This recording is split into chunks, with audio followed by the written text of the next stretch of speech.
Hi అండి, అందరికీ నమస్తే.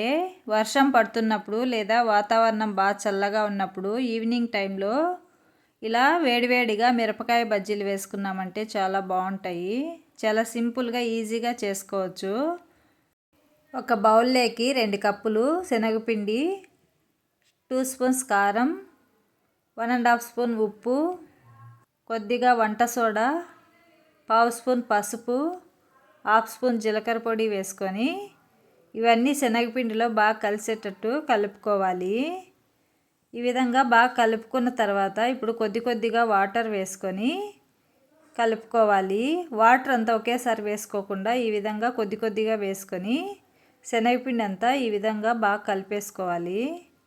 ఉండలేం లేకుండా మరీ గట్టిగా కాకుండా మరీ పలసగా కాకుండా ఈ విధంగా కలిపేసుకొని ఒక 10 నిమిషాలు పక్కన పెట్టుకోవాలి. ఇప్పుడు డీప్ ఫ్రైకి సరిపడా ఆయిల్ పెట్టుకొని ఆయిల్ వేడయ్యేలోపు బజ్జీ మిరపకాయలు ఈ విధంగా కట్ చేసుకొని లోపల గింజలు తీసేసుకొని పెట్టుకోవాలి.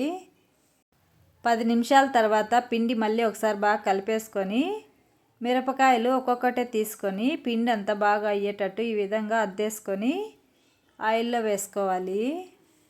ఇలాగే మిగిలిన మిరపకాయలు కూడా పిండిలో అద్దుకొని పెనంలో సరిపడా వేసుకున్న వెంటనే కలపకుండా 3-4 నిమిషాలు బాగా రెడ్డుగా కాలిన తర్వాత రెండో వైపు తిప్పుకొని ఇటువైపు కూడా బాగా రెడ్డు కాలిన తర్వాత తీసేసుకోవాలి.